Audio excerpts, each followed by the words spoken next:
सबको मेरा प्रणाम है सर, नमस्कार है। आइए हम लोग केमिस्ट्री में पढ़ रहे थे सर। क्या पढ़ रहे थे? पिछली कक्षा में हमने पढ़ा था कि मिश्रण को पृथक्कृत करने की विधि। ध्यान दीजिएगा। हेलो, पिछली क्लास में हमने पढ़ा था कि मिश्रण को, किसको सर? मिश्रण पृथक्करण की विधि। किसकी विधि चला? मिश्रण के पृथक्करण की विधि। पिछली क्लास में हमने पढ़ा था भाई मेरे कि मिश्रण को पृथक्कृत कैसे किया जाता है। मिश्रण को पृथक्कृत कैसे किया जाता है? पृथक करना मतलब होता है सेपरेट करना। पृथक करना मतलब क्या करना? सेपरेट करना। तो मिश्रण पृथक्करण की विधि है, पहला है रवाकरण। रवाकरण बोले तो क्रिस्टलाइजेशन। रवाकरण बोले तो क्रिस्टलाइजेशन, जिसके बारे में हमने आपको कहा था कि ठोस को रवा के रूप में बदल लेते हैं और जो पहले जम जाता है उसको अलग कर लेते हैं, जो बाद में जम जाता है वो भी अलग हो जाता है। तो ये विधि हम लोगों ने कहा कहीं यूज नहीं होता। आसवन विधि के बारे में हमने आपको कहा था एक ही बात जो सबसे ज्यादा इंपॉर्टेंट है, समुद्री जल को शुद्ध किया जाता है आसवन विधि द्वारा। उसके बाद प्रभाजी आसवन है। कौन आसवन है चला? प्रभाजी आसवन है फ्रैक्शनल डिस्टिलेशन। ऐसे मिश्रण जिनके संघटकों में क्वथनांकों में बहुत कम का अंतर हो, ये सब नहीं पढ़ना है, सीधा बात करना है। प्रभाजी आसवन विधि द्वारा पेट्रोल, डीजल, केरोसिन को पेट्रोलियम से अलग किया जाता है। एक लाइन का बात। ये दो विधियां हो गई। उसके बाद है भाप आसवन। ये कभी नहीं पूछता है। भाप आसवन विधि जो है,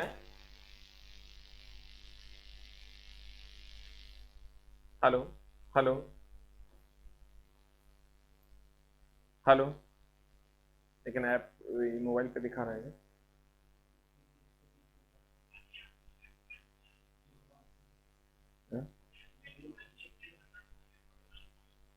हेलो, बोर्ड तो ऑफ हो गया, लोड नहीं ले रहा। हेलो,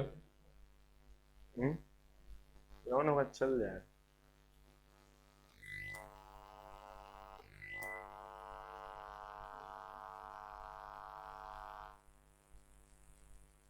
हेलो,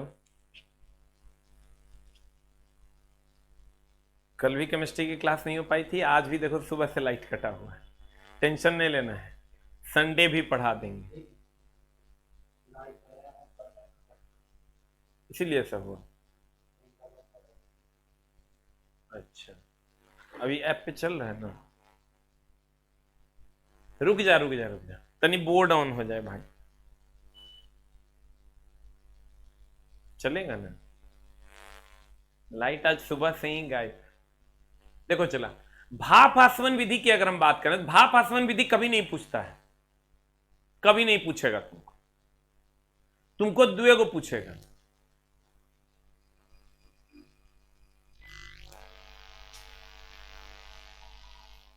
आज सुबह से ही लाइट गायब है,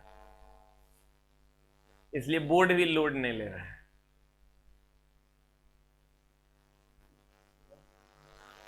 सारा चीज बंद है ना?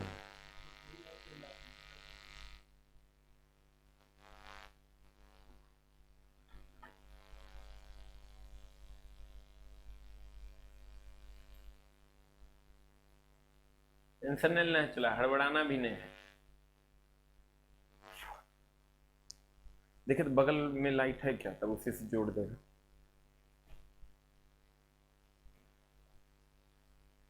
देखिए जल्दी से, सुबह से ही लाइट नहीं है, पता नहीं ट्रांसफार्मर शायद चेंज किया है, कहां से लगा दें।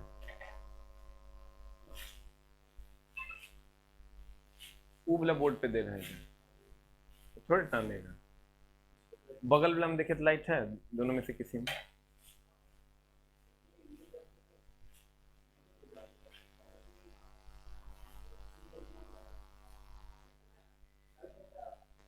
एक मिनट भाई, देखते हैं, थोड़ा सा चेक करवाते हैं।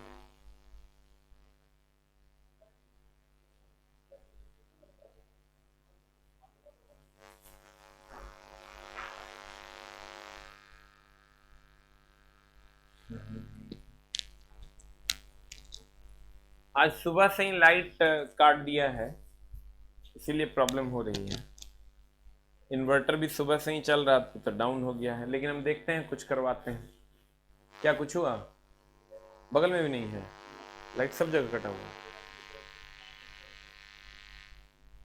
दोनों में से एक में भी लाइन नहीं है।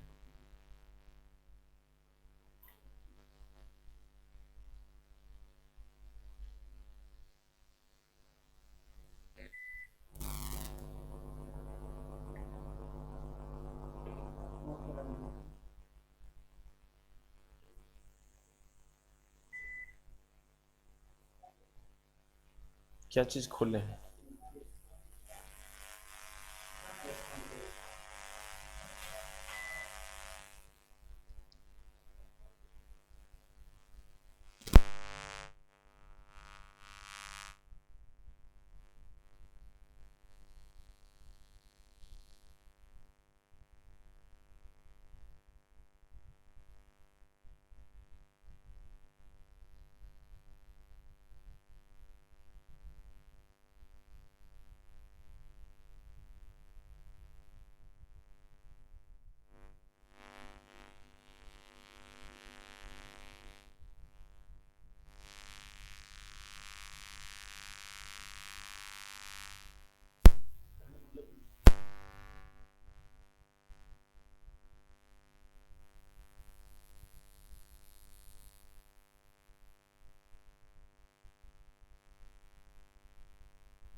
फिर सामने दिक्कत होगा। हेलो हेलो, भी ये चलेगा तो?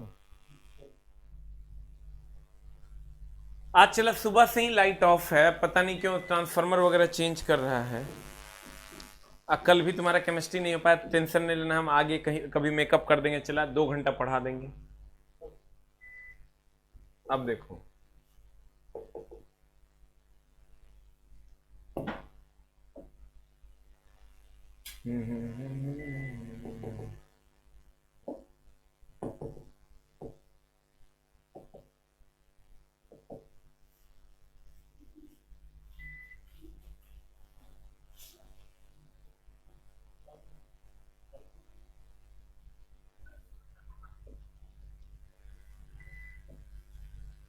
देखो, ये जो भाप आसवन विधि है, भाप आसवन विधि कुछ नहीं है, इसका कहीं पर हम लोग यूज नहीं करते हैं, लेकिन कार्बनिक पदार्थों के शुद्धिकरण में इसका उपयोग करते हैं, जैसे ईस्टर वगैरह का शुद्धिकरण में इसका उपयोग करते हैं, लेकिन ये आपको कभी नहीं पूछेगा।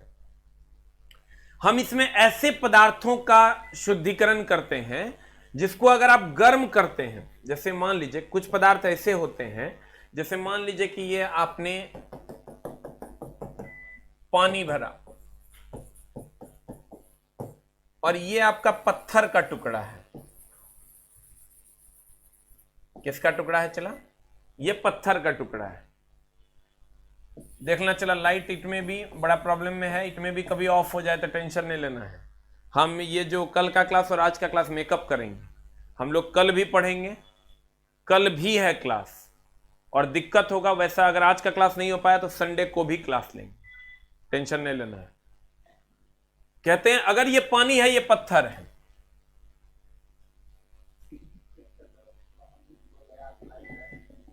तो अगर अगर अगर अगर पानी वाष्पीकृत हो गया, अगर ये पानी वाष्पीकृत हो गया तो पत्थर मिल जाएगा। पत्थर कभी वाष्पीकृत हो सकता है क्या? पत्थर कभी वाष्पीकृत हो सकता है क्या? नहीं हो सकता। तो हम लोग इसको गर्म करके पानी को वाष्पीकृत कर लेंगे, पत्थर को अलग कर लेंगे। तुम कहेंगे सर इतना काहे करना है, 2 पत्थर था, निकाल लेंगे।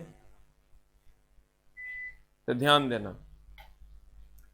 अगर कहते हैं भाप आसवन विधि, स्टीम डिस्टिलेशन, इस विधि में कार्बनिक पदार्थों का शुद्धिकरण किया जाता है, और वैसे पदार्थों का शुद्धिकरण किया जाता है जिसमें जो अशुद्धि हो वो वाष्प के रूप में निकल जाए और जो मटेरियल हो वो बच जाए।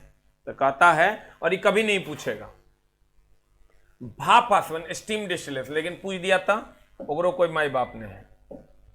कहता भाप आसवन स्टीम डिस्टिलेशन, इस विधि से उन कार्बनिक पदार्थों का शुद्धिकरण किया जाता है जो कि जल में अविलेय होते हैं, मतलब जो जल में नहीं घुलते हैं, परंतु गर्म करने पर वाष्पशील हो जाते हैं। गर्म करने पर क्या हो जाते हैं? वाष्पशील हो जाते हैं, उड़ जाते हैं, और प्रायः अपने क्वथनांक पर अपघटित हो जाते हैं, टूट जाते हैं। जैसे methane alcohol, methyl alcohol, acetone, ethyl alcohol. कभी नहीं पूछेगा, टेंशन लेने की जरूरत नहीं। द नेक्स्ट वन इज निस्पंदन। निस्पंदन क्या है? इसको हम फिल्ट्रेशन कहते हैं। निस्पंदन बोले तो फिल्ट्रेशन। जैसे सर, अगर हम नाला का पानी लेते हैं या जमीन के अंदर का पानी लेते हैं, उसमें बालू भी है, उस बालू है तो वो ठोस रूप में है, उसको अलग करने के लिए ध्यान दीजिएगा, अगर ये हमारा चापाकल है,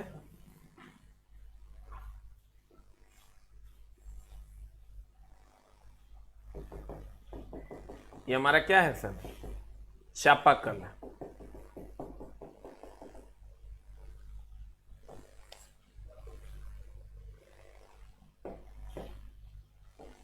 ये मान लीजिए सर, ये हमारा चापाकल है।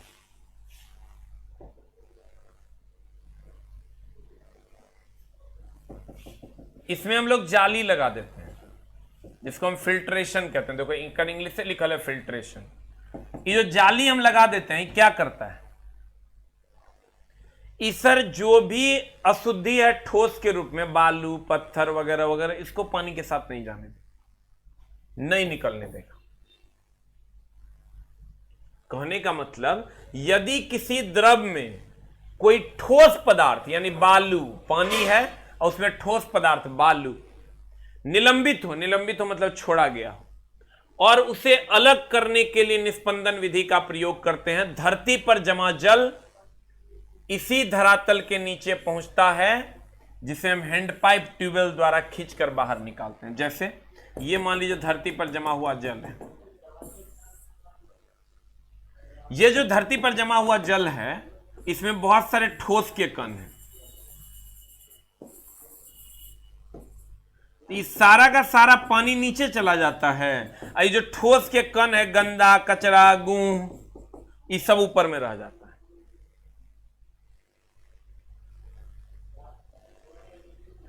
ये सब क्या हो जाता है?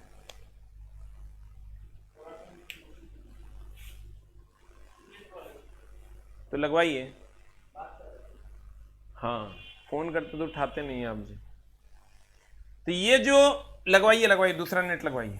कहते हैं अगर ये ठोस कचरा है और ये पानी नीचे चला जाता है, चला, तो ये ठोस कचरा रह जाता है। यहां भी हम फिल्टर लगा देते हैं, ठोस कचरा मेरा रह जाता है और ऊपर जाता है। तुमको एक लाइन का बात कहे ना, तो गंदा पानी से ठोस कचरा बाहर निकालना निस्पंदन कहलाता है। यही काम अभी फिल्टराइजेशन का जो काम है, ये नमामि गंगे परियोजना के तहत हो रहा है। जितना भी ठोस कचरा है, प्लास्टिक कचरा है या ठोस कचरा जो पानी में घुलनशील नहीं है, उसको अलग किया जा रहा है। किस विधि द्वारा? फिल्ट्रेशन के द्वारा। ठोस कचरे को द्रव से अलग करना फिल्ट्रेशन कहलाता है। कभी नहीं पूछता है, लेकिन ये पूछता है कि जमीन के अंदर से पानी निकाला जाता है किस विधि द्वारा? फिल्ट्रेशन द्वारा। जमीन के ऊपर फैला गंदा पानी साफ होकर नीचे चला जाता है किस विधि द्वारा? फिल्ट्राइजेशन के द्वारा। तो ये चार विधियां हम लोगों ने पढ़ी, जिसमें हम चला तुरा एकदम भरोसा दिलवाते हैं कि क्वेश्चन 2 लाइन पूछेगा।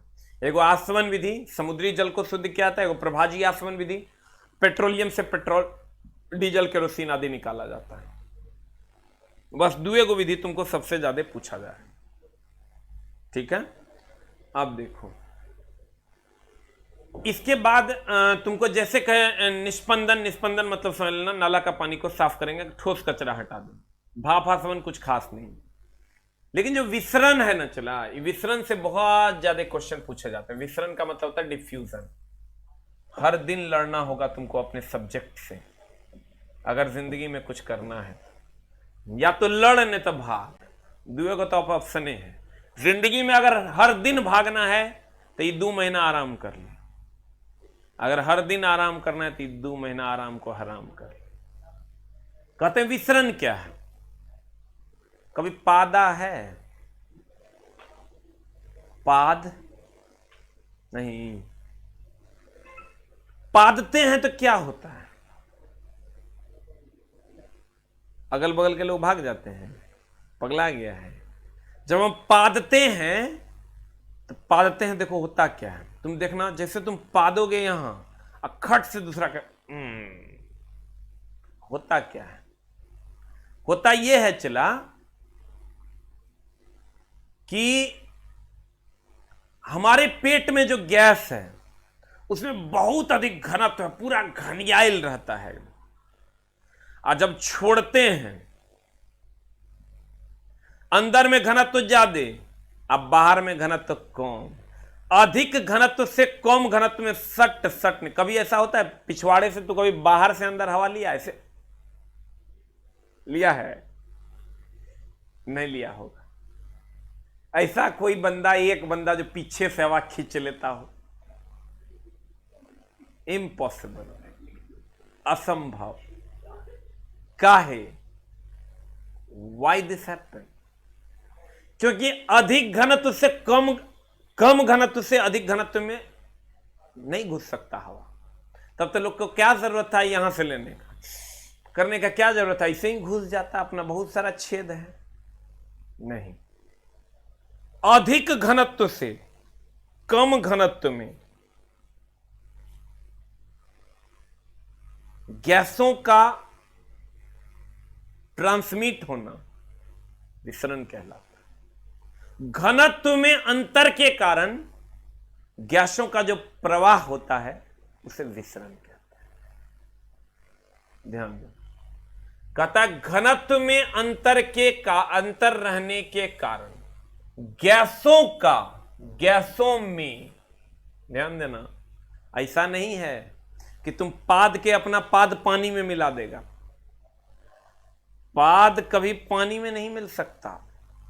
पाद ऐसा है कि तुम लेटरिंग कर रहा है, पाद भी रहा है, तो तुम पाद को लेटरिंग में मिला देगा? It's not possible. तुम्हारी जो हवा है, जो तुमने छोड़ा है, वो सिर्फ और सिर्फ गैस में मिलेगा। इसीलिए कहते हैं घनत्व में अंतर, अधिक घनत्व से कम घनत्व। मान लो तू आदमी है,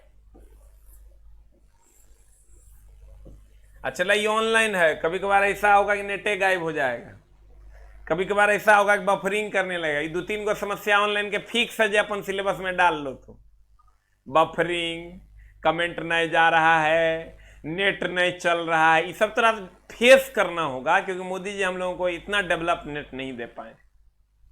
ठीक है, इस सब के लिए तैयार रहो। सर बफरिंग मांग वो भी करेगा। ये 50,000 बच्चा पढ़ रहा है, चला अब एक आध 10-20 को का बफरिंग करता, वो लिख देता बफरिंग। आई मांग 49,950 तो बढ़िया देखबे न कर रहा होगा। अगर मान लो 50,000 एडमिशन कितना हुआ हमरा नहीं पता है। कहने का मतलब ये हुआ कि अगर ये तुम्हार पेट है तो इसमें बहुत ज्यादा घनियाइल है, यहां घनत्व कम है, तो यहां से तुम छोड़ेगा, अधिक घनत्व से कम घनत्व में जाएगा। जब भी जाएगा अधिक घनत्व से कम घनत्व में जाएगा, तो कहते हैं घनत्व में अंतर के कारण गैसों का जो प्रवाह होता है, घनत्व में अंतर के कारण जो गैसों का प्रवाह होता है उसे हम क्या कहते हैं? विसरण। कहता घनत्व में अंतर रहने के कारण गैसों का गैसों में मिलना विसरण कहलाता है। अब एगो बात बताओ, ताप बढ़ा दो, विसरण तेजी से होगा। जैसे गर्म खाने की गंध तेजी से फैलती है। तुम अगर बहुत ज्यादा गर्म है खाना, तुम उसकी गंध देखना तेजी से फैलती है। क्यों? विसरण गुण के कारण। क्योंकि जितना ज्यादा गर्म होगा, अणुओं के बीच की दूरी उतना ज्यादा होगी। क्योंकि कोई भी चीज गर्माता है तब फैलता है। नहीं, तोरो पास बहुत चीज होगा जो गर्माने के बाद फैल जाता होगा। इतना बड़का होगा, वो इतना बड़का हो जाता होगा। तो कोई थ्योरी सब जगह लागू होता है, बुझा? गर्माने के बाद कोई भी चीज फैलता है। जैसे गैस है, गर्म होगा, मां कसम पूरा फैलेगा। तो अगर गर्म कहते तापमान बढ़ने के बाद फैलने का गुण यानी विसरित होने का गुण यानी नहीं कहते रहे हड्डियों को गंगा में विसर्जित कर दिया गया मतलब छोड़ दिया गया। हम भी क्या करते हैं पादते हैं मतलब छोड़ देते हैं। गैसों का कह उसको भगा दिया हाँ उसको बुलाइए तो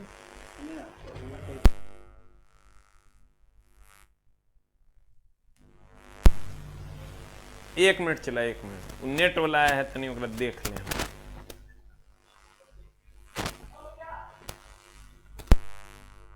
ताप बढ़ने से विसरण का गुण बढ़ता है। ऑब्वियसली अगर ताप बढ़ेगा तो कोई भी चीज गर्म होता है तो फैलता है, तो फैलने जितना तेजी से फैलेगा कहेंगे विसरण उतना ज्यादा है। ताप बढ़ने से विसरण का गुण क्या होता है बढ़ता है। तुमको क्वेश्चन क्या पूछेगा कहेगा घनत्व में अंतर के कारण गैसों का प्रवाह क्या कहलाता है, कहेंगे विसरण कहलाता है। क्या कहलाता है विसरण कहलाता है। द नेक्स्ट वन है विसरण गुण के कारण ही। देखो हम तो इस तरह पढ़ा रहे थे पाद में अग्नि तो तू बुझ नहीं रहा था। देखो देल है मल मूत्र। मल मतलब हो गया चला गुह। मल मतलब क्या हो गया गुह। अब मूत्र मतलब हो गया पेशाब जो तू मूत्रता है। 1 मिनट रुके 1 मिनट।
अब देखिए क्या अब अगर हम विसरण के गुण की बात करें देखो एक भी अगर ये उल्टा कमेंट्स अगर किया तो अगर आईडी हम कर देंगे ब्लॉक। या तो हमसे पढ़ो ना तो तेरा पढ़ने नहीं देंगे। दुगम से एगो बात होगा हम बियाह करेंगे नहीं करेंगे रास्ता मतलब है। या और भी कोई कमेंट्स अगर तुम उल्टा करता है तो वो तुम्हारा क्लास अंतिम क्लास होगा। मेरे ऑपरेटर बैठे हुए हैं और उनको सख्त हिदायत है किसी भी प्रकार का पर्सनल कमेंट्स या किसी भी प्रकार का उल्टा कमेंट्स अगर आप करते हैं तो ये क्लास आपकी अंतिम कक्षा हो, चाहे वो यूट्यूब पे हो चाहे वो ऐप पे हो। किसी भी प्रकार का आउट ऑफ डिसिप्लिन हम बर्दाश्त नहीं कर सकते। इम्पॉसिबल। हम पढ़ाना छोड़ देंगे ये हो सकता है लेकिन आउट ऑफ डिसिप्लिन हम बर्दाश्त नहीं करेंगे। ये तुम ये सिलेबस में डाल लो ठीक ना, चाहे यूट्यूब पे हो कि यहां हो। आउट ऑफ डिसिप्लिन गया मतलब तुम्हारा आईडी ब्लॉक। तुम फिर मेरा क्लास कभी नहीं कर पाएगा। तोरा की लगता है जे मन होगा तुम्हारा हाथ में मोबाइल है कमेंट्स लिख देगा। तुम नहीं चाहेंगे नहीं लिखने देंगे। 1 लाइन के बाद हम ब्याह करेंगे कि नहीं करेंगे वो मेरा मन है। एकदम सब एक भी उल्टा कमेंट्स आता है उसको ब्लॉक कीजिए तुरंत। उस आईडी को ब्लॉक कीजिए। कुछ नहीं नो कमेंट्स। चुट्टा पढ़ेगा लिखेगा कि हम ब्याह करने नहीं करें उस तरह की मतलब है। कहते हैं एक भी उल्टा कमेंट्स होगा उसको ब्लॉक कीजिए। विसरण गुण के कारण ही। कौन गुण के कारण विसरण गुण के कारण। देखो गर्म खाने की सुगंध पूरे कमरे में फैल जाती है। गर्म खाने की सुगंध पूरे कमरे में फैलती है। इत्र इत्र क्या होता है चला अगर इत्र की बोतल कभी देखा होगा ये अगर इत्र की बोतल है और इसको हम ऐसे मारते हैं। आगे सर हम बहुत सारा प्लान कर रहे हैं। केमिस्ट्री या फिजिक्स को हम दूसरे तरीके से पढ़ाने की कोशिश में है। दूसरे तरीके से पढ़ाने की कोशिश में मतलब अब तुमको प्रैक्टिकली हम बहुत सारा चीज दिखाएंगे। बस हम बुक के झोल से खाली निकल जाए तो हम दिखाते हैं कैसे पढ़ाया जाता है। देखो ये जो हम इत्र मार रहे हैं तो की हो रहा है, इसमें घनत्व तो ज्यादा है, बाहर घनत्व तो कम है। अधिक घनत्व से कम घनत्व में गैस का प्रवाह हो रहा है। इसी को हम कहते हैं क्या क्या कहते हैं, चला, इसी को कहते हैं विसरण। इत्र की बोतल से सुगंध का फैलना। मल मूत्र अभी हम तरह दिखा नहीं सकते हैं। मल मूत्र की दुर्गंध को नाकों तक पहुंचाना, मल मूत्र की दुर्गंध को कहां तक पहुंचाना, नाकों तक पहुंचाना, और यह कहलाता है विसरण। क्योंकि जहां भी सर गैस का प्रवाह हो रहा है ना, कहीं अधिक घनत्व से कम घनत्व, उसको हम विसरण कहते हैं। क्या कहते हैं उसको, विसरण कहते।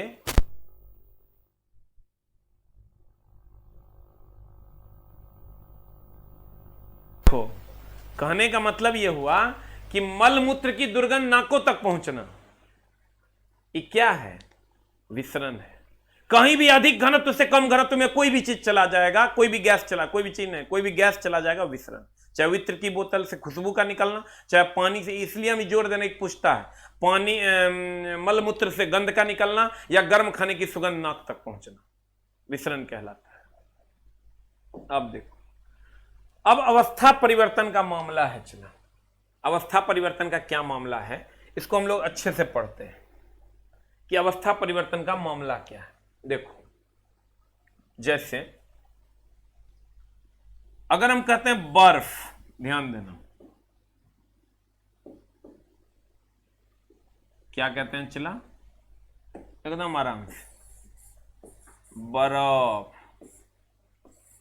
है ना रे, चला, बढ़िया से पढ़, बरस लिखा गया। हम कहते हैं भैया बर्फ, ई ले लो भैया पानी,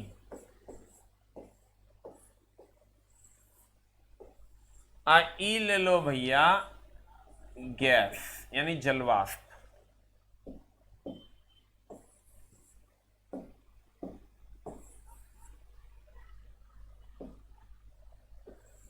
इधर आते हैं, ये है जलवाष्प।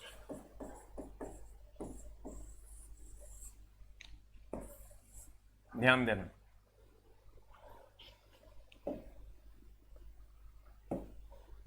बर्फ से पानी बनेगा, बर्फ से पानी बनेगा, तो बर्फ है, पानी बन गया, तो गल गया, तो गल गया तो इसको हम गलन कहते हैं। ठीक है, अब पानी से बर्फ बन गया, पानी से बर्फ बन गया यानी पानी जम के बर्फ बन गया, इसको हम कहते हैं हिमीकरण, फ्रीजिंग। गलन बोले तो मेल्टिंग, अब पानी से बर्फ बन गया, हिमीकरण, फ्रीजिंग। अब देखो, पानी से जलवाष्प बन गया, पानी से जलवाष्प बन गया, वाष्पीकरण।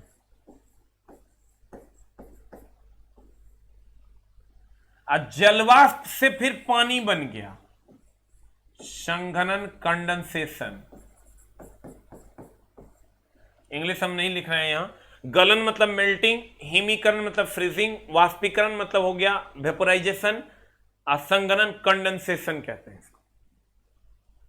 और अगर ठोस बर्फ सीधे गैस में बदल गया, इसको हम चला कहते हैं ऊर्ध्वपातन, सब्लिमेशन इंग्लिश होता है।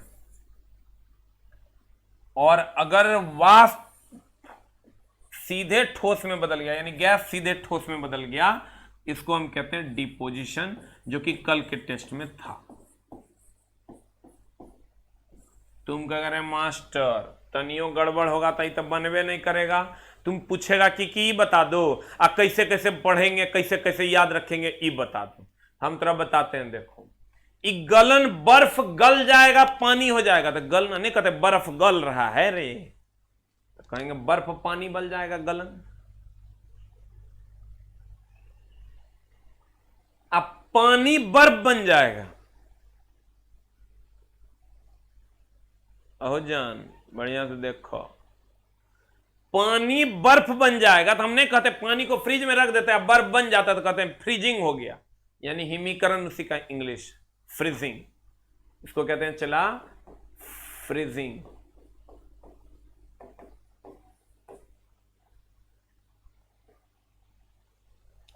ध्यान देना, बर्फ अगर पानी बनेगा तो बर्फ गल के पानी बन गया तो गलन, अब पानी बर्फ बन गया तो हिमीकरण, दैट इज फ्रीजिंग। अब पानी जलवाष्प बन गया तो इसको हम वाष्पीकरण कहेंगे। तो ई तोरा याद हो गया कि बर्फ जो है पिघल जाएगा पानी बन जाएगा तो गलन हो गया। ध्यान देना,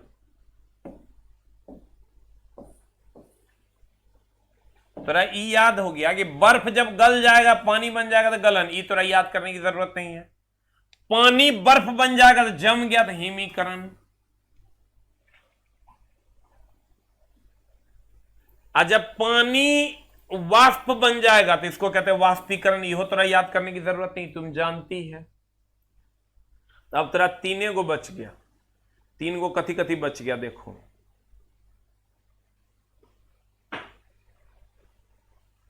एगो बच गया संघनन, ऊर्ध्वपातन और डिपोजिशन। तो ये तुमको एकदम ध्यान में, यही तीन गो मेनली पूछता है। संघनन हो गया गैस, जलवाष्प मतलब गैस, गैस का द्रव में बदलना, गैस का द्रव में बदलना संघनन, इसको हम इंग्लिश में कहते हैं कंडेंसेशन। चला, केमिस्ट्री में 4 चैप्टर ही केमिस्ट्री का जान है, उसके बाद तो छोटा छोटा चैप्टर, एक दिन में एक चैप्टर खत्म हो जाए। आप ध्यान देना, इसका पीडीएफ ऑलरेडी दिया हुआ है भाई टेलीग्राम चैनल पे, एसके झा पीडीएफ, जिसमें 70,000 बंदे हैं और ऐप पे भी है, कहते हैं ध्यान दीजिएगा। अच्छा एक बात बताओ, ये रवि जी लिखते हैं कि सर आप कमेंट्स नहीं देख रहे हैं, ये हम हजारों बच्चा के कमेंट्स पढ़ेंगे 1 घंटा में पढ़ाएं? हमरा खाली ये बता दें, एकदम कमेंट्स नहीं देखेंगे। तोरा चला पढ़ना ना है, तोरा हम कमेंट देखेंगे, पता चला इंडिविजुअल। अच्छा बोलिए रवि जी, अच्छा क्या हुआ, अच्छा कैसा लग रहा है आपको, अच्छा और सब ठीक है ना, घर पे मम्मी पापा सब ठीक है, और बताइए आज मैथ कितना पढ़े, और ब्याह शादी हो गया, यही करें कमेंट देख के। वहां कोई लिख देगा सर बफरिंग हो रहा है, सर पीडीएफ कहाँ है, अब बताओ पीडीएफ सबको मिल गया है, एक आध दुगो नहीं मिला, ओकरा से हम बतियाएं कि हम अपन चलवा को पढ़ाएं, तो 2-4-5% हम मान के चलते हैं कि साफे रहता है, और कुछ 99% 95% ही ठीक बच्चा है, 5% है साफ है, और पते नहीं चलता हो की रहा है। हम ओकरा खातिर जान दे दें, नहीं दे सकते हैं हम। 5% 100% हमारे बाबुओ जी आज तो सेटिस्फाई नहीं कर सकते, हम 5% को मानते हैं कि साफ है यहां से, और हम कितनों कह देंगे एसके झा पीडीएफ चैनल जाओ, जरा में 70,000 मेंबर है, वहां से फाइल में जाओ, फाइल में जाके पीडीएफ खोजो, उतइयो कहेगा पीडीएफ कहां है। हम मान के चलते हैं 5% साफ है, 16 दुनिया 8।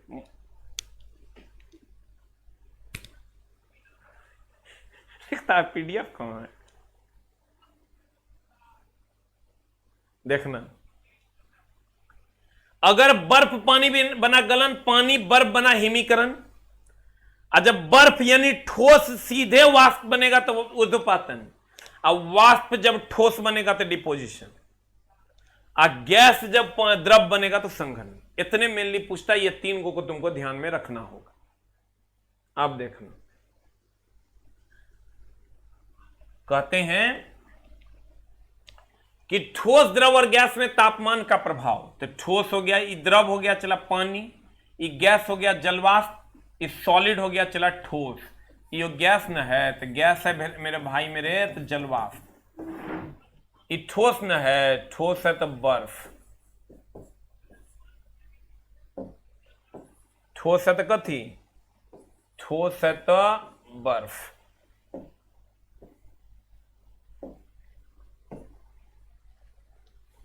और ये लिक्विड है तो जल पानी, लिक्विड है तो क्या पानी।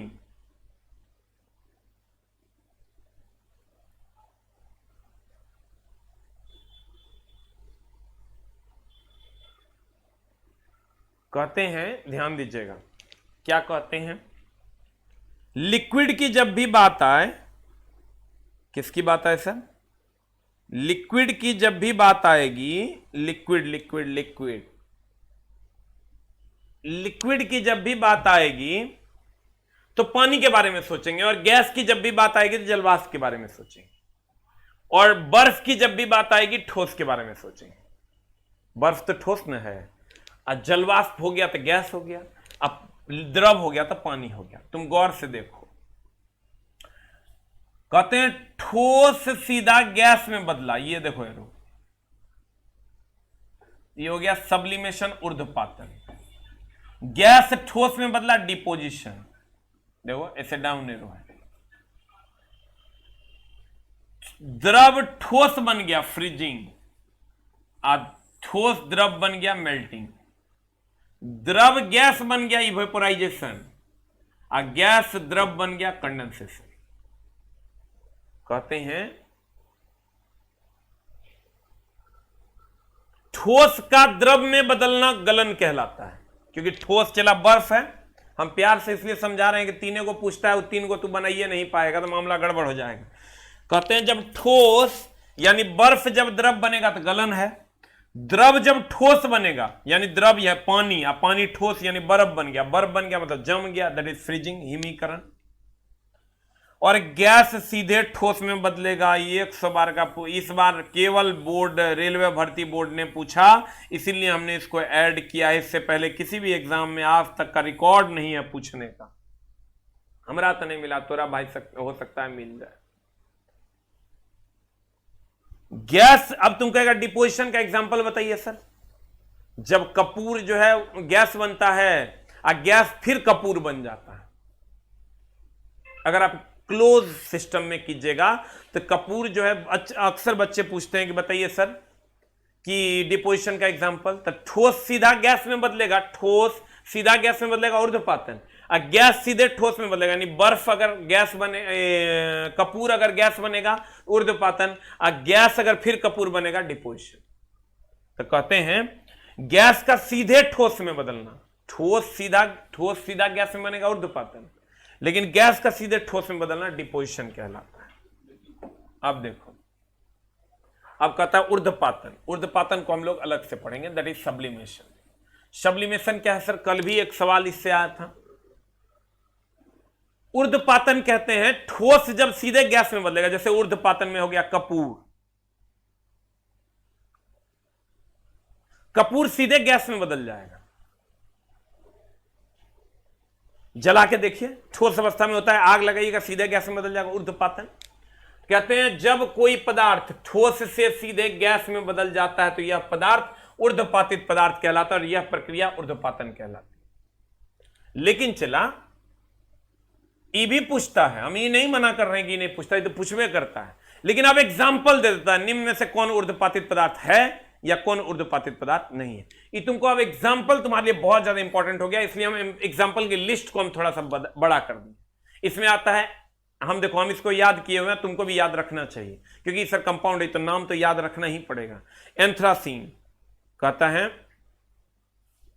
अगर हम कहते हैं anthracene, naphthalene, benzoic acid, iodine, गंधक जिसको आप सल्फर भी कहते हैं, अमोनियम क्लोराइड, ये सारा कपूर, आयोडीन, ये सब ऊर्ध्वपातित पदार्थ है, ठोस से सीधे गैस में बदल जाता है। इसी में से आप देखिएगा ढेरी क्वेश्चन आपको मिलेगा जहां कहेगा निम्न में से कौन ऊर्ध्वपातित पदार्थ, कपूर हो गया, ठोस में है, जैसे आग लगाइएगा गैस में बदल जाएगा। कहता है जब कोई पदार्थ ठोस से सीधे गैस में बदलता है तो कुछ ऊर्ध्वपातित पदार्थ है, कपूर, आयोडीन, गंधक, सल्फर, नौशादर जिसको आप अमोनियम क्लोराइड कहते हैं, एंथ्रासीन, बेंजोइक अम्ल, नेप्थलीन, आइडोफॉर, ये सारे के सारे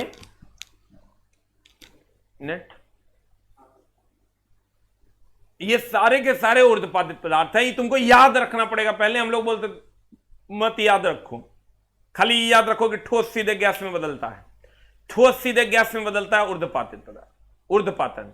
लेकिन नहीं, अब गैस से ठोस में बदलता है डिपोजिशन कहलाता है। अब तब एग्जाम्पल हो तुम याद रखो, क्योंकि अब लेवल बढ़ गया। एग्जाम्पल क्या कर, एंथ्रासीन हो गया, नेप्थलीन हो गया, आयोडीन हो गया, आइडोफॉर्म हो गया, सल्फर हो गया, बेंजोइक एसिड हो गया, अमोनियम क्लोराइड हो गया, जिसको अपना उसादर कहते हैं। हो गया इतने एग्जाम्पल। इसी में से तोरा 8 से 9 गो क्वेश्चन है, कभी पलट के देखना, तेरा प्रीवियस ईयर में मिल जाए। बस इतने से, सिर्फ और सिर्फ इतना से।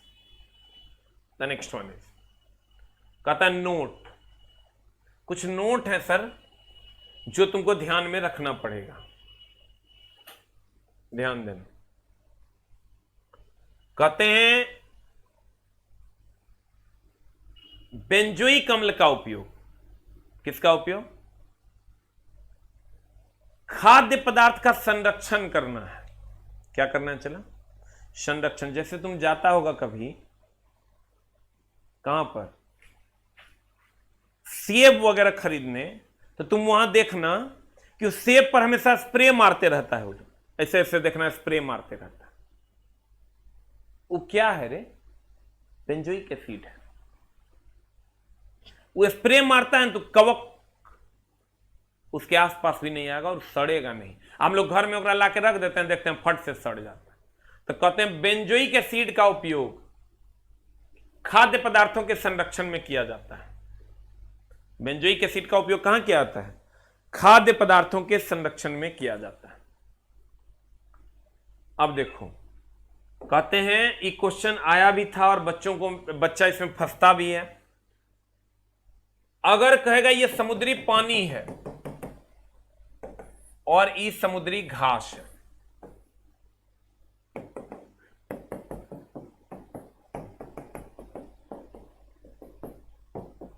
चला ये समुद्र का पानी है, समुद्री पानी,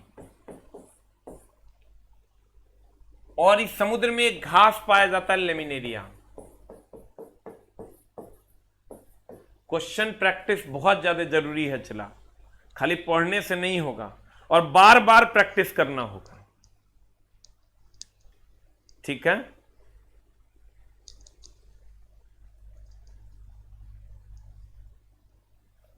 ध्यान दीजिएगा। कहते हैं, क्या कहते हैं कि ये समुद्री घास हो गया लेमिनेरिया, और ये हो गया समुद्री पानी। तो चला इस समुद्री पानी से निकल कर आता है सोडियम क्लोराइड। क्या निकल कर आता है? समुद्री पानी से निकल कर आता है सोडियम क्लोराइड। और ये जो समुद्री घास लेमिनेरिया है उससे निकल कर आता है आयोडीन। इसीलिए आयोडीन युक्त नमक जो है वो महंगा होता है। इसीलिए आयोडीन युक्त नमक जो है वो महंगा होता है।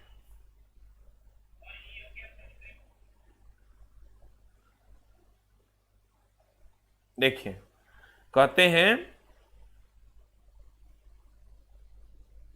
कि अगर हम समुद्र के पानी से कहेंगे तो सोडियम क्लोराइड निकलता है, और समुद्री घास अगर लेमिनेरिया की बात करेंगे इससे आयोडीन प्राप्त होता है। दोनों अलग अलग बात है। या तो लेमिनेरिया देगा या शैवाल देगा, या तो लेमिनेरिया देगा या तो क्या देगा? शैवाल देगा, उससे आयोडीन मिलता है। समुद्र का जो पानी है ना चला, उससे सिर्फ और सिर्फ नमक मिलता है। नमक युक्त आयोडीन अगर चाहिए, नमक युक्त आयोडीन युक्त अगर नमक चाहिए तो ये लेमिनेरिया का आयोडीन मिलाना पड़ेगा। इसीलिए आयोडीन युक्त नमक महंगा होता है। कहते हैं, क्या कहते हैं? कहते हैं बेंजोइक अम्ल का उपयोग खाद्य पदार्थों के संरक्षण में किया जाता है। समुद्री घास लेमिनेरिया से आयोडीन प्राप्त किया जाता है। समुद्री घास लेमिनेरिया से आयोडीन प्राप्त किया था। लड़का को क्वेश्चन आता है आयोडीन कहां से मिलता है, लड़का खट से मार देता है समुद्री जल, जो कि गलत है। समुद्री जल से सोडियम क्लोराइड यानी नमक प्राप्त होता है, सोडियम प्राप्त होता है। लेकिन अगर समुद्री घास लेमिनेरिया की बात करोगे, समुद्री घास लेमिनेरिया की बात करोगे तो लेमिनेरिया से क्या प्राप्त होता है? आयोडीन प्राप्त होता है। तो देखो, इसीलिए हम लिख दिए हैं समुद्री घास लेमिनेरिया से आयोडीन प्राप्त होता है और समुद्र के पानी से सोडियम प्राप्त किया जाता है, अर्थात समुद्र के पानी में सोडियम होता है। कहेगा पानी से क्या मिलता है, तो सोडियम, इसका मतलब उसमें सोडियम होता है। और उसके बाद अगर हम बात करें द्रव का वाष्प में बदलना, द्रव चला पानी है, ये वाष्प में बदल गया तो वाष्पीकरण। लेकिन वाष्प का यानी जो गैस है उसका द्रव में बदलना संघनन कहलाता है। उच्च दाब और निम्न ताप पर गैस संघनित होता है। तुमको याद नहीं रहे तो गैस को संघनित होना मतलब क्या होना चला, गैस को द्रव में बदलना। तो द्रव में तब ना बदलेगा जब तापमान निम्न होगा, जब गैस है उसको सर ठंडा करेंगे तब ना द्रव में बदलेगा। इसीलिए कहते हैं संघनन के लिए निम्न ताप का होना जरूरी। और निम्न ताप कब होगा, जब उच्च दाब वहां पर होगा। कहता है, फिर से समझो, तुमको जो अभी तक हम पढ़ाए हैं भाई मेरे, इसमें तुमको जो क्वेश्चन पूछेगा वो कुछ इस कदर पूछेगा, थोड़ा सा ध्यान देने की जरूरत है। क्या पूछेगा, तुमको क्वेश्चन पूछेगा कि पहला ठोस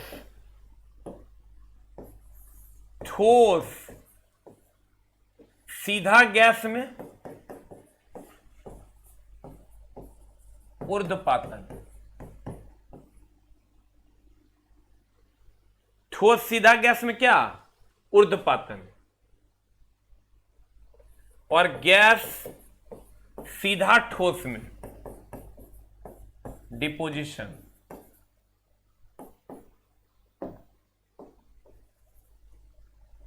गैस सीधा ठोस में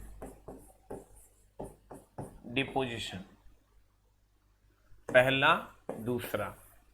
तीसरा, गैस द्रव में, इसको हम कहते हैं संघनन, कंडेंसेशन। और उसके बाद ऊर्ध्वपातन का एग्जाम्पल कौन कौन है, नेप्थलीन, एंथ्रासीन। एकदम इसको आपको प्रैक्टिस करना चाहिए। नेप्थलीन, एंथ्रा, खूब पूछ रहा है क्वेश्चन। आयोडीन, सल्फर या इसी को हम गंधक कहते हैं, सल्फर, बेंजोइक एसिड इत्यादि। इस सब भाई हमारे ऊर्ध्वपातित पदार्थ है जो कपूर ले सकता है। ये ठोस से सीधे गैस में बदल जाता है। अभी तक जो हमने पढ़ा इसमें से इतने बात पूछता है, इतने थोड़ा याद रखना है, ठीक है, ध्यान देना। ठोस से सीधे गैस में ऊर्ध्वपातन, गैस से सीधे ठोस में डिपोजिशन, और गैस का द्रव में बदल जाना यानी जलवाष्प है वो ठंडा होकर पानी होगा, संघनन होगा। अब पानी होगा तो ठंडा होगा भैया, इसका मतलब निम्न ताप होगा, निम्न ताप और उच्च दाब होगा। उच्च दाब कैसे होगा, गैसीय समीकरण में बताएंगे। ऊर्ध्वपातन की अगर हम बात करें तो naphthalene, anthracene, benzoic acid, iodoform, iodine, sulphur, Kapoor, इतने से क्वेश्चन पूछ रहा है। और इस लाइन से ज्यादा तुमको क्वेश्चन नहीं पूछेगा। तुम चाहो तो इतने लिख के VVI मार सकते हो, ठीक है। बाद बाकी इन्हें पूछेगा कि बर्फ जो है पानी बन गया तो क्या कहलाएगा, तो गल गया तो गलन। पानी वाष्प बन गया तो क्या कहलाएगा, जलवाष्प बन गया तो भैया वाष्प बन गया तो वाष्पीकरण। द्रव रखे पानी बन गया यानी ठोस बन गया, यानी पानी बर्फ बन गया तो कहेंगे जमावीकरण। इसको तुम अलग से लिख के हाईलाइट कर सकते हो। द नेक्स्ट वन इज, यहां तक हम लोगों ने पढ़ा बेंजोइक एसिड का उपयोग खाद्य पदार्थों के संरक्षण में, ये भी खूब पूछता है। अब देखिए भाई मेरे, इसमें आपको दिक्कत होता है कहां कौन सी गैस भरे, होता है दिक्कत, कहां कौन सी गैस भरे, ये मामला फंसता है कि नहीं फंसता है, फंसता है। कभी हो जाएगा कहेगा फुटबॉल में कौन सी गैस, वायुयान के चक्के में कौन सी गैस, गुब्बारे में कौन सी गैस, मिलता है ऐसा। गोताखोर सांस लेगा कौन सी गैस? अधिक गहराई में जाएगा कौन सी गैस? अस्पताल में सांस लेंगे कौन सी गैस? Hydrogen, helium. आज शाम में है इसका क्वेश्चन। गैस पर 4 गो क्वेश्चन आज सेट किए। जे चारों क्वेश्चन पूछा हुआ है उसको एक जगह अरेंज कर दिए, देखना क्वेश्चन तब पता चलेगा। कहते हैं सबसे पहला तो दिमाग में तुम एडजस्ट कर लो, थोड़ा डाउट होता रहता है हाइड्रोजन पे, हीलियम पे और नाइट्रोजन पे। पहला सेटिंग बनाओ, ध्यान देना। सेटिंग क्या बनाओ? हाइड्रोजन कहीं नहीं भरेंगे। कहीं नहीं भरेगा मास्टर? सबसे अधिक ज्वलनशील गैस है, ध्यान देना। हाइड्रोजन जो है वो कहीं नहीं भरना है। क्यों नहीं भरना है? क्योंकि वो सबसे ज्वलनशील गैस होता है। कहीं मत भरो। क्या? हाइड्रोजन। कहीं दिल भी करे तो मत भरो, क्योंकि हाइड्रोजन अगर फुटबॉल में भर दोगे तो एक लात मारोगे उड़ जाएगा, फुटबॉल आग का गोला बन जाए। हाइड्रोजन सबसे अधिक ज्वलनशील गैस, इसलिए हाइड्रोजन नहीं भरना है, कहीं नहीं। चाहे वो वायुयान का चक्का हो, देखो डाउट है तो हम आज खत्म कर देंगे। चाहे वो वायुयान का चक्का हो, चाहे वो फुटबॉल हो, सांस लेने के लिए तो अस्पताल में एकदम नहीं देना। सांस लेने के लिए अस्पताल में तो एकदम मत देना। जे रोगी खींचेगा हाइड्रोजन चल जाएगा बोरा में, और आप पूरा छोटी आंख से लेकर बड़ी आंख तक धो धो धो धो जलने लगेगा। आप देख लो, इसका मतलब न फुटबॉल में, न वायुयान के चक्के में, न किसी रोगी को, न गोताखोर को हाइड्रोजन नहीं देना है। काहे? सबसे अधिक ज्वलनशील गैस। फुटबॉल में भरोगे एक लात मारोगे आग का गोला बन के ऊपर में तरह दिखाई दे। मनुष्य अगर सांस ले लेगा, जोर से कहीं ले लिया, एक के बार में कहानी खत्म है। जरा सा फ्रिक्शन होगा चला, मामला गड़बड़ हो जाएगा। अब ध्यान देना, कोरल फिर कैसे खुलेगा? 10-15 मिनट रुक जाओ। अब देखो, अब हाइड्रोजन की बात अगर हम करें, हाइड्रोजन गया बोरा में कहीं नहीं भरेंगे, क्योंकि यह सबसे अधिक ज्वलनशील गैस है। अब तुम्हारे पास ऑप्शन क्या आएगा? अब तुम्हारे पास ऑप्शन आएगा या तो हीलियम का, न तो नाइट्रोजन का। ध्यान देना, कल इवनिंग में क्लास नहीं हुई थी 4 बजे। अब तुम्हारे पास ऑप्शन आएगा कथी कथी के, या तो हाइड्रोजन का, नहीं आएगा। चला थोड़ा क्वेश्चन पूछता ना, कॉपर सल्फेट को गर्म करेंगे, बताओ कौन सी गैस? कहेगा तुमको मैग्नीशियम क्लोराइड को गर्म करेंगे, कौन सी गैस? तो तू उतना रिएक्शन नहीं याद कर पाएगा। हम तेरा जुगाड़ बता देंगे, ककरो गर्म करेगा, केकरो से रिएक्शन करवाएगा, कौन सी गैस निकलेगा उतना पता चल जाए। आएगा समय तो बता देंगे। पहले तो हम लोग यहां हैं। हाइड्रोजन को कहीं, आज के बाद इस सेटिंग कभी नहीं गड़बड़ाएगा कि तोरा नाइट्रोजन होगा कि हीलियम होगा कि हाइड्रोजन होगा। कभी तोरा मन करता है वायुयान के चक्का में नाइट्रोजन भर देता है, और कभी तोरा दिल करता है तो हीलियम भर देता है, और कभी तोरा दिल करता है तो हाइड्रोजन भर देता है। जब बोरा में तोरा एक के बार में कैसे पता चलेगा कि हाइड्रोजन हीलियम होगा आंसर की नाइट्रोजन होगा? हाइड्रोजन तो कभी नहीं होगा। काहे नहीं होगा? इसलिए नहीं होगा कि हाइड्रोजन सबसे अधिक ज्वलनशील गैस है। कहीं मत भरना जब तक क्वेश्चन नहीं भरे। क्वेश्चन कह दे सब आदमी गधा है तो सब आदमी गधा है, लेकिन जब तक क्वेश्चन नहीं कहे अपने मन से हाइड्रोजन को कहीं भरना एकदम नहीं है। अब देखो, अब तुम्हारे पास दो एक ऑप्शन है। क्या क्या ऑप्शन है? नाइट्रोजन और हीलियम। क्या क्या ऑप्शन है? चला तुम्हारे पास अब 2 ही ऑप्शन है। एक ऑप्शन है तुम्हारे पास नाइट्रोजन, एक ऑप्शन है हीलियम। अब हमको ये बताओ, नाइट्रोजन का द्रव्यमान कितना? N2 होता है, और हीलियम का द्रव्यमान कितना? तो नाइट्रोजन का होता है 14 दूनी 28 और हीलियम का होता है 4। आज जो शाम में चला आप का क्वेश्चन हम सेट किए हैं गैस से ही, इसलिए बढ़िया से देख लीजिए, ठीक ना। आज शाम में भी आपको बहुत मजा आने वाला है, क्योंकि ऐसा ऐसा क्वेश्चन हम सेट करें। देखने से मारिएगा, क्वेश्चन पूछा है जो गैस का प्रीवियस ईयर में, देखने से लगेगा ये आंसर होगा, हो जाएगा वो। मिलते हैं 7:30 बजे शाम के डिस्कशन में।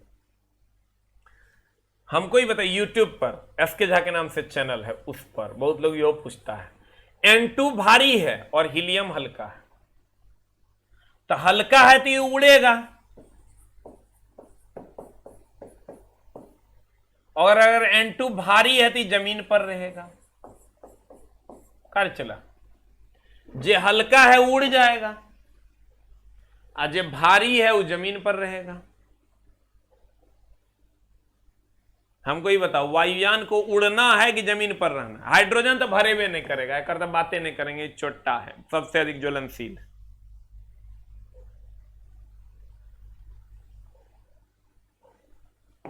तो कहते हैं तो नाइट्रोजन भारी है तो जमीन पर रहेगा और हीलियम हल्का है तो उड़ जाएगा। तो अगर वायुयान को उड़ाना है तो उड़ता ना है वायुयान, वायुयान जमीन पर नहीं चलता है, उड़ता है। उड़ता है तो वायुयान के चक्के में आंख मूंद के हीलियम गैस भर,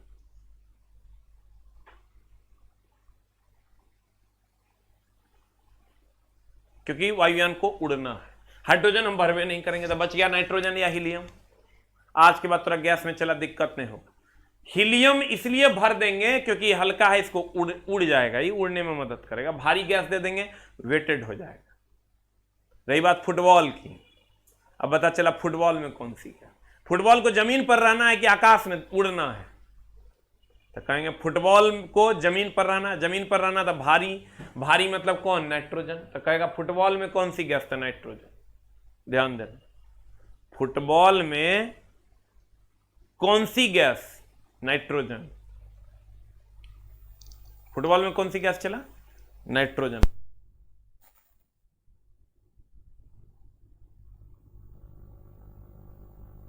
कहता है जमीन पर रहता है फुटबॉल, आकाश में उड़ता है हवाई जहाज। तो आकाश में उड़ना है इसको, इसलिए हीलियम। आई जमीन पर रहेगा इसलिए एकरा में नाइट्रोजन। क्यों? क्योंकि जमीन पर नाइट्रोजन भारी होता है।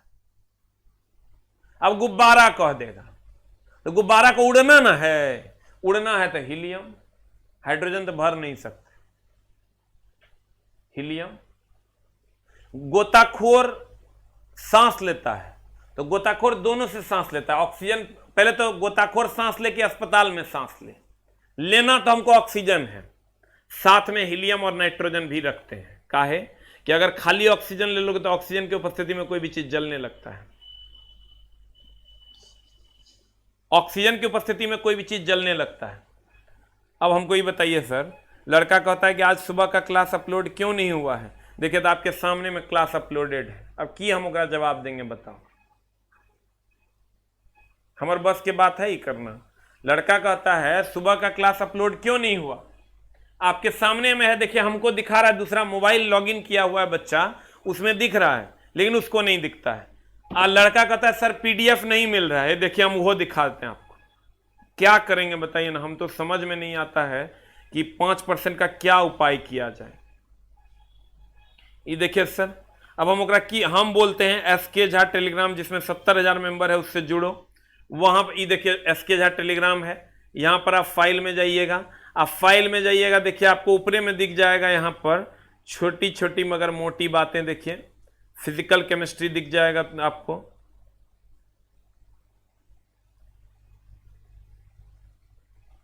इधर आ जाइए, आज नहीं, हो गया 2-3 दिन अपलोड किए हुए।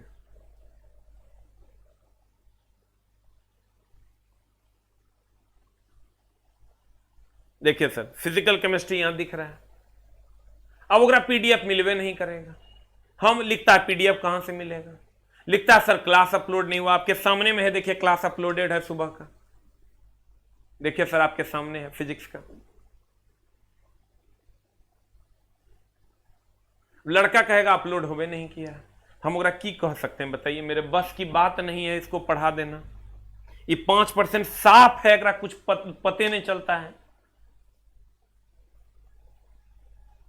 मतलब कपार पीट के भी मर जाइएगा तो संभव नहीं है। और नो बफरिंग करे तो अमेरिका चल जाना पड़ेगा, और दूसरा उपाय है, होबे करेगा। इसमें तो सर